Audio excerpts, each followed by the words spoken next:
কিয়ামতের আগে পোশাক পরিহিতা উলঙ্গ নারীদের সংখ্যা বেড়ে যাবে।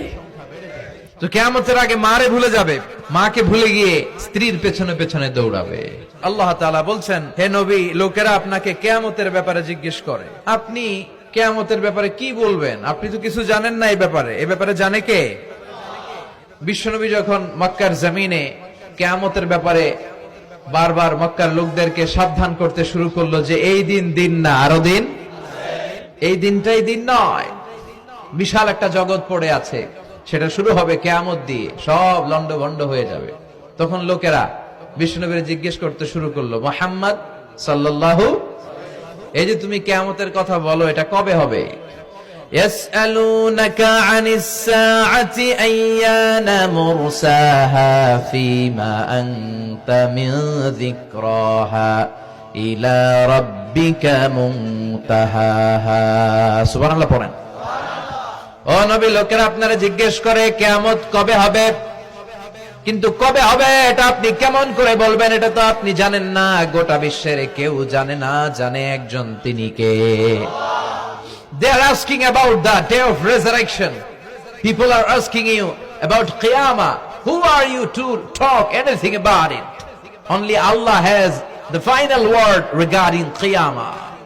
ও নবী, লোকেরা আপনারা কিয়ামত কবে হবে খালি ধরে জিজ্ঞেস করে, তো এই ব্যাপারে আপনি কথা বলবেন কি করে?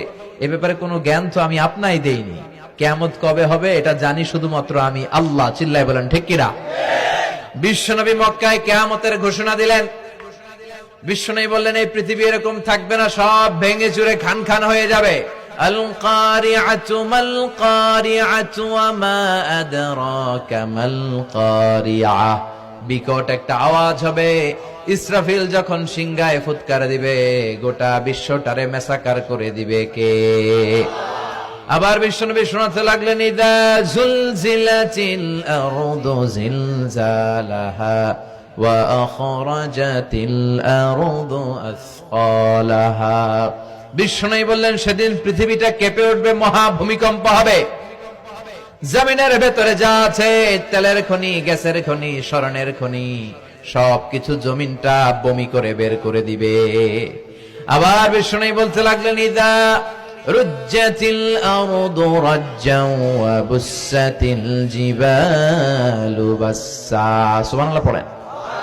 জমিনটা কেঁপে উঠবে, পাহাড়গুলো ভেঙে চুরে দুমড়ে মুচড়ে যাবে, গোটা বিশ্বটা কেঁপে উঠবে, সাগরের বুকে দাউ দাউ করে আগুন জ্বলবে। সেই দিনটা হচ্ছে কিয়ামতের দিন। বিশ্বনবীর মুখ থেকে বারবার বারবার বারবার এই কিয়ামত কিয়ামত শুনতে শুনতে কাফেরদের মনের ভিতরে ভয় ঢুকে গেছে। কাফেররা মনে মনে কয়, এই মুহাম্মদের তো কোনোদিন মিথ্যা কথা বলতে শুনি নাই। শুনছে?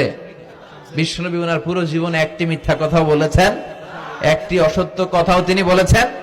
ওদের মনের ভিতরে ভয় ঢুকে গেছে, কিরে মুহাম্মদ যা বলে তাই তো হয়। এই যে মুহাম্মদ বারবার বারবার কিয়ামতের কথা বলতেছে, যদি সত্য হয়, যদি, চলো মুহাম্মদের জিজ্ঞেস করি যে এই যে কিয়ামত